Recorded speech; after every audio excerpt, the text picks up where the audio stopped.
The alien scholar adjusted the holographic display in front of her, her large, iridescent eyes scanning through what she believed were the sacred texts of Earth's biology. The words, "Humans apex predators of Earth," flashed boldly on the screen, accompanied by diagrams of human anatomy and a particularly misleading section titled Culinary Practices of Humans.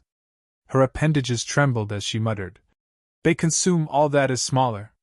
And I am significantly smaller." Her research led to one conclusion: humans were a species of terrifying predators. Yet her innate curiosity, as a scholar, demanded that she study the specimen that had crash-landed onto her barren planet.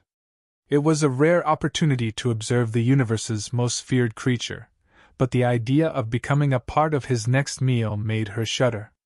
From her hidden vantage point, she watched him, a tall, rugged figure clad in what appeared to be a torn flight suit.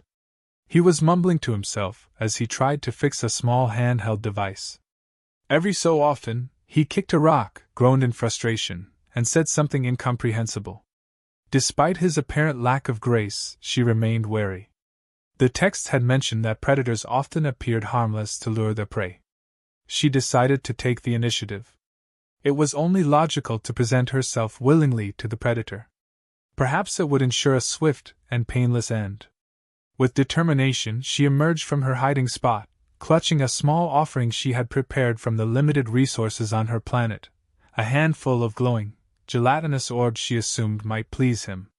She approached cautiously, her voice trembling but firm. "Consume me quickly, mighty predator!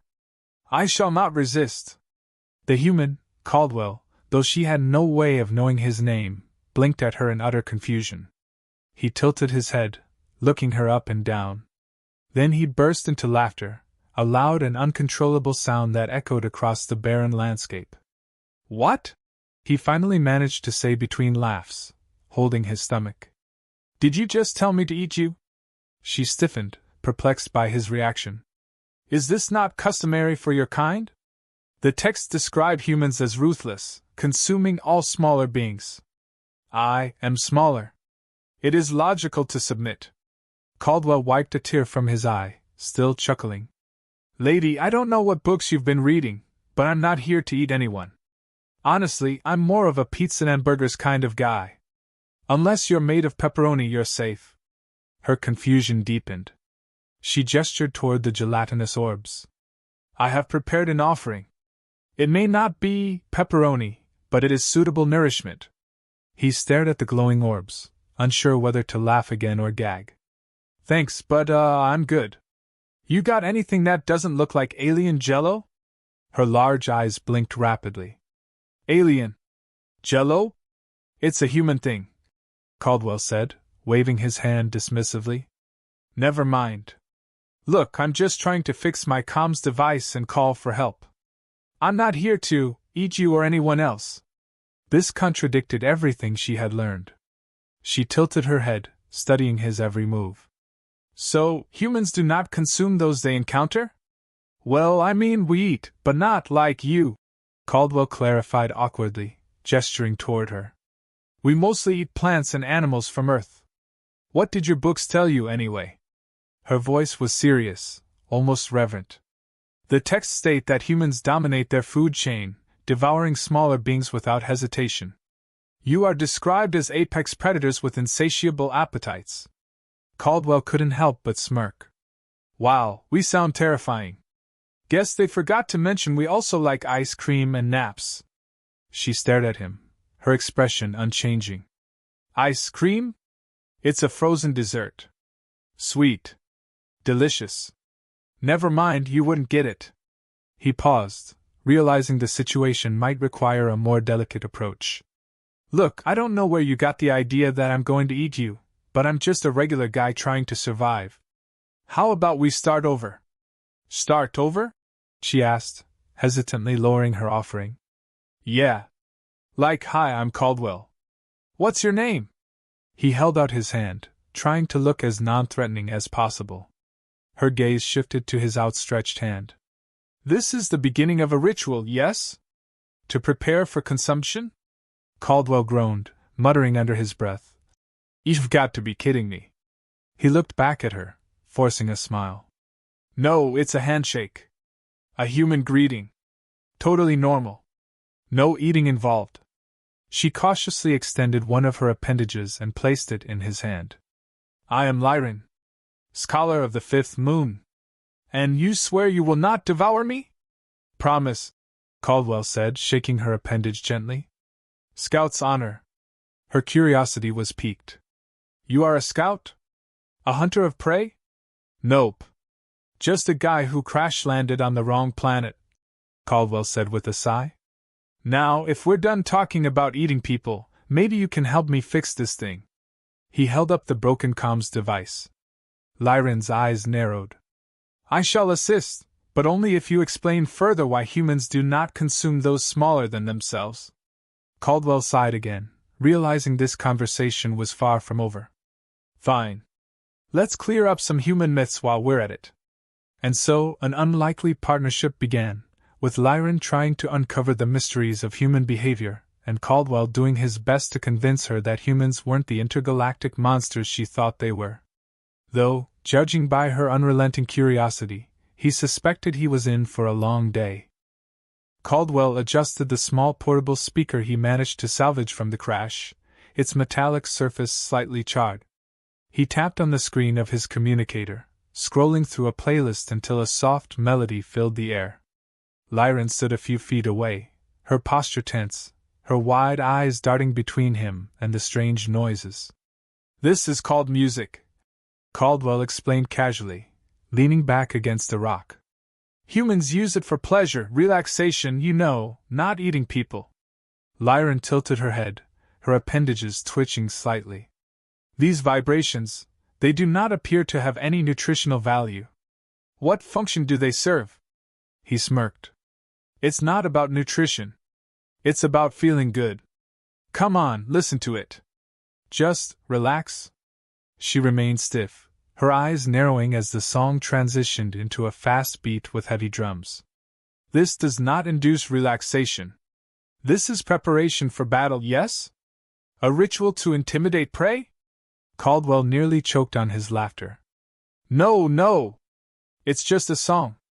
People use it for workouts, dancing. It gets the energy flowing. Lyran moved closer, her face inches from his. Dancing? Another form of ritual? Is this performed before consumption? Caldwell groaned, rubbing his temples. You've really got a one-track mind, don't you? No, dancing is just moving to the rhythm of the music. It's fun. Show me this dancing, she demanded, her tone dead serious. Caldwell blinked, caught off guard. Right now? Yes. If it is a source of human pleasure, I must observe it. He sighed, pushing himself up. All right, but don't laugh. He started with a simple two-step, tapping his feet awkwardly to the beat. Lyran stared, her expression unreadable. When he added a spin and a finger snap, she leaned forward, studying his movements like a scientist analyzing a rare specimen. This is highly inefficient, she said after a moment. It serves no practical purpose. Not everything has to be practical. Caldwell shot back, grinning. Sometimes we do things just because they make us happy. Lyran tapped her chin thoughtfully. Happiness. Another human concept I must understand. Well, let's start simple. He pulled out a small, wrapped piece of chocolate from his pocket. Here, try this.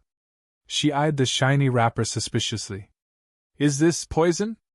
It's candy, Caldwell said with exaggerated patience. Just eat it.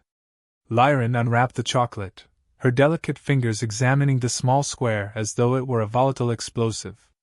Hesitantly, she placed it in her mouth. The moment it touched her tongue, her eyes widened, and her entire body stiffened. This is... she gasped, her appendages quivering. What is this sensation? That, Caldwell said with a smirk, is the magic of chocolate. She chewed slowly, her movements almost reverent. It is extraordinary. Does all human nourishment taste this way? Not all, but the good stuff does, he replied, leaning back again. See? Humans don't just eat to survive. We enjoy it. It's part of the experience. Lyran closed her eyes, savoring the last bits of chocolate. When she finally opened them, her expression was determined. I must acquire more of this substance. Caldwell chuckled. Yeah, I think you're officially a chocoholic now. What is a chocoholic? Someone who loves chocolate too much, he teased. Relax, it's just a joke. Lyran's brow furrowed. A joke? Explain this concept. You don't know what a joke is? Caldwell asked, genuinely surprised. She shook her head. Humor is not a component of my species' interactions. We value efficiency and logic above all. Well, you're missing out, he said, pulling up a clip on his communicator. Here, watch this. It's from a human comedian.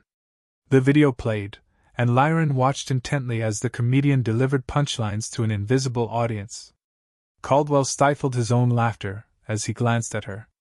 She remained stone-faced, her eyes narrowing as the comedian finished a joke about airline food. I do not understand, she said finally. Is this satire? Caldwell snorted. Kind of. It's just funny. It's not supposed to be taken literally. But the efficiency of the airline meal was indeed compromised, she insisted. The criticism is valid, yet the audience reacts with laughter. Why? Because it's relatable, Caldwell explained. Humans laugh at stuff that annoys us. It's how we cope. Lyran was silent for a moment, her expression contemplative. So, humor is a mechanism for processing negative experiences? Yeah, you could say that, Caldwell replied. But it's also just fun. It makes life less boring. I wish to attempt this humor, she declared suddenly. Oh boy, Caldwell muttered, bracing himself. All right, give it a shot.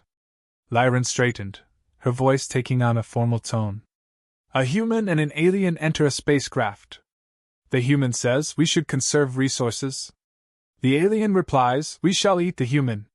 Caldwell stared at her, blinking. Then he burst out laughing, doubling over as tears formed in his eyes. That's so bad it's good. She tilted her head. So, my attempt was successful? Let's just say you've got a unique sense of humor, Caldwell said, still chuckling. Stick with me, and we'll turn you into a comedy legend. Lyran's eyes sparkled with curiosity. This process of sharing pleasure, music, chocolate, humor, it is fascinating. I must learn more. Well, you're in luck, Caldwell said with a grin. There's a lot more where that came from. She leaned closer, her tone serious. And will any of these lessons involve consumption? Caldwell groaned, throwing his hands up. I give up. Lyran carefully carried a large, slimy creature toward Caldwell, her expression one of genuine pride. The thing wriggled weakly in her grasp, emitting an unsettling gurgle as she approached him.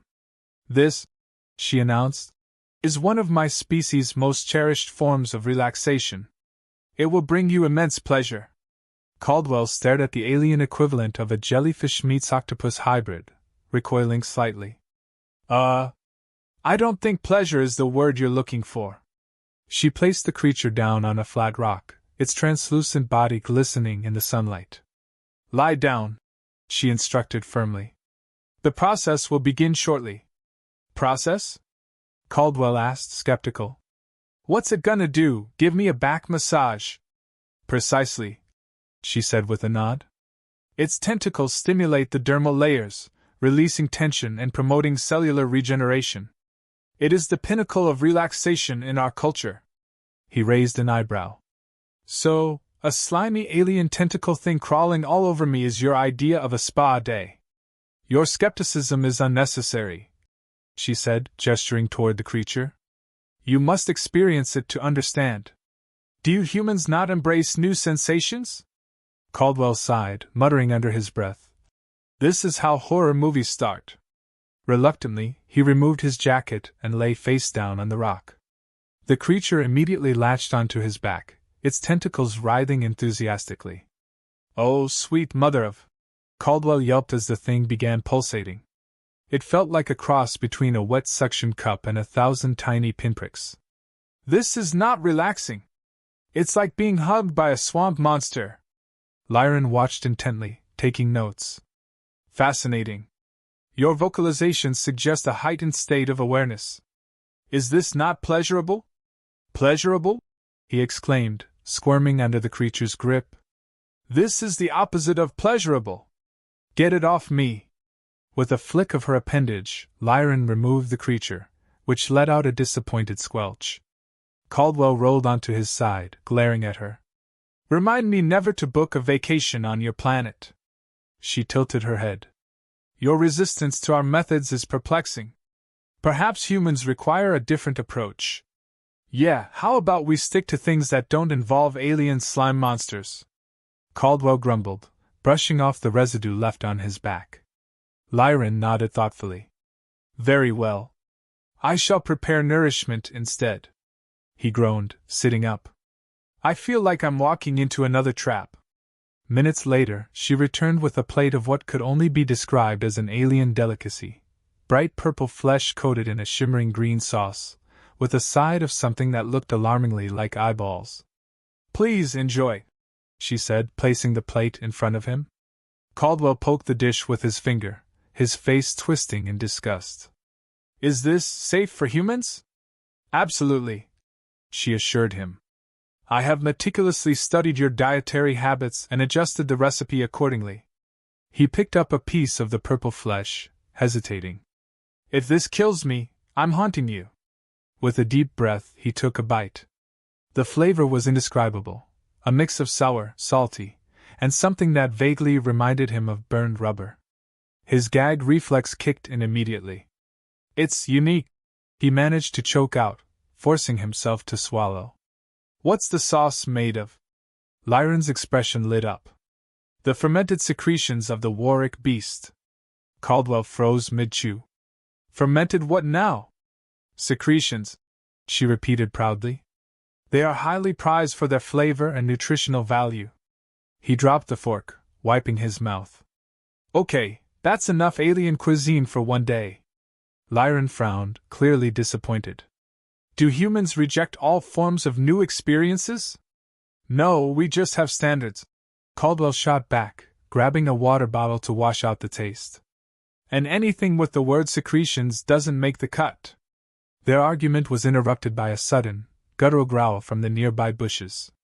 Both of them froze, their heads snapping toward the sound. Out of the shadows emerged a creature twice Caldwell's size, its fanged maw dripping with saliva. Let me guess, Caldwell said, backing up slowly.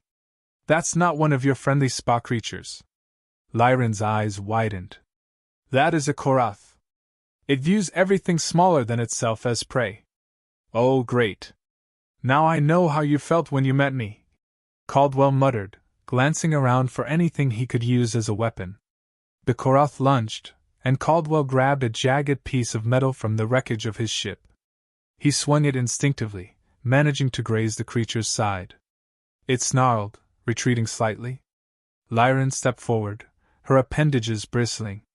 I will distract it. You strike when it is vulnerable. Distract it? With what, a song and dance routine? Caldwell snapped, keeping his eyes on the Korath. She ignored him, letting out a series of high-pitched clicks that seemed to confuse the beast. It hesitated, its head tilting as though trying to decipher her sounds. Caldwell took the opportunity to strike again, this time landing a solid blow to its flank. The Korath let out a pained roar before retreating into the forest. Breathing heavily, Caldwell dropped the metal piece, turning to Lyran. You know, for a species that values logic, that was a pretty reckless plan. She straightened, brushing off her appendages. Reckless, perhaps, but effective. He couldn't help but laugh, despite the adrenaline still coursing through him. All right, I'll give you that. Nice work. Lyran looked at him curiously. You fought to protect both yourself and me, despite having no obligation to do so. Why? Caldwell shrugged. That's just what humans do. We stick together, even when things get messy. Her gaze softened. Perhaps there is more to your species than my studies have revealed. Yeah, well, maybe there's more to you than slime massages and fermented, whatever, he teased, earning a rare smile from her. For the first time, Lyran felt a glimmer of something she couldn't quite identify, a connection that transcended logic. Caldwells sat on a rock, fiddling with the straps of his boots as Lyran observed him with her usual intense curiosity. The air between them had softened since their encounter with the Korath. She seemed less guarded now, her posture relaxed, though her inquisitive nature hadn't dimmed in the slightest. "You mentioned before that humans stick together," she said, breaking the silence. "Does this principle extend to all your interactions, or only in moments of peril?" "It's not just about danger," Caldwell replied, glancing at her. "It's about trust, connection, relationships." "Relationships," she repeated, tasting the word as though it were foreign. "Are these formed for survival purposes?" He chuckled, shaking his head. "Not always. Sometimes they're just about liking someone, wanting to be around them. You know, companionship." Lyran tilted her head. "Companionship? Is this synonymous with what you described as pleasure earlier?" "Kind of," Caldwell said, scratching the back of his neck. "But it's deeper. It's about understanding each other, sharing things, being there for someone." She moved closer, her eyes narrowing thoughtfully. "Humans prioritize emotional connections, then." "Fascinating. My species does not engage in such practices. We prioritize efficiency and logic in all interactions." "Yeah, I've noticed," he teased. "But you're not exactly as robotic as you make yourself sound." Her appendages twitched in what he had come to recognize as mild embarrassment. "You believe I am capable of emotional connection? Well, you haven't run off screaming, so yeah, I'd say you're doing all right," he said with a grin. She studied him for a moment, then asked, "How does one initiate such a connection? Is there a process or ritual involved?" "Not really," Caldwell said, leaning back. "It just happens naturally. You spend time with someone, learn about them, trust them." "Trust," she repeated, her voice softer now. "And how is this trust demonstrated?" "Well," he began, considering his words carefully. "Sometimes it's through actions, like helping each other out. Other times, it's just being honest. Letting someone see the real you." She frowned slightly. "The real me. Is this not visible already?" He laughed. "You're overthinking it. I mean your thoughts, feelings, stuff you usually keep to yourself." Lyran seemed to mull this over, her gaze distant. Then, with an air of determination, she said, "I wish to engage in this process. I will reveal a truth about myself." Caldwell raised an eyebrow, intrigued. "All right, hit me." "I initially believed you would consume me," she admitted. "It is why I offered myself as a sacrifice." He smirked. "Yeah, I picked up on that. Not exactly subtle." Her appendages twitched again. "And yet, despite my misjudgment, you have not treated me with hostility. You have shared your knowledge, your humor, your chocolate. Like I said, humans stick together," Caldwell replied with a shrug. "We're not perfect, but we try." She stepped closer, her tone more tentative. "If I am to demonstrate trust, I must ask something of you." "Sure, shoot," he said, gesturing for her to continue. "Touch," she said simply. Caldwell blinked. Come again?" "I wish to understand this concept of human touch. You mentioned it earlier but did not elaborate." He scratched his head, unsure how to respond. "Well, touch can mean a lot of things. It's how we comfort each other, show affection, that kind of stuff." "Affection," she echoed. "Is this a component of companionship?" "Yeah, you could say that," he said, his cheeks reddening slightly under her intense gaze. "But it's not something you just do. It's personal." "I understand," she said, nodding solemnly. "Then I request that you initiate this process. Demonstrate human touch." Caldwell stared at her, caught between awkwardness and amusement. "You really don't pull punches, do you? Is that a requirement for this process?" she asked, confused. "No, it's a never mind," he said with a sigh. He held out his hand. "All right, let's start simple. This is a handshake. Humans use it as a greeting or to show mutual respect. She hesitated before placing her appendage in his hand. Her skin, or whatever it was, felt cool and smooth, almost like polished stone. He gave her a firm shake, and her eyes widened slightly. "This is pleasant," she said, her voice laced with surprise. "It conveys a sense of connection." "That's the idea," Caldwell said, releasing her. "See? Nothing to it." She tilted her head, studying him closely. "And does this extend to deeper forms of connection?" Caldwell's face grew warmer. Yeah, but that's a whole different conversation." "I wish to have this conversation," she said earnestly. "If we are to form a companionship, I must understand all aspects of human connection." He cleared his throat, trying to maintain his composure. "Look, Lyran, you're great and all, but this is a little fast for me. Humans usually take their time with this kind of thing." "Time is irrelevant," she said matter-of-factly. "I seek knowledge, not expedience." He laughed nervously. "All right, how about we focus on trust first? Baby steps." She nodded, though her curiosity was far from sated. "Very well. I shall continue to observe your behavior and adapt accordingly."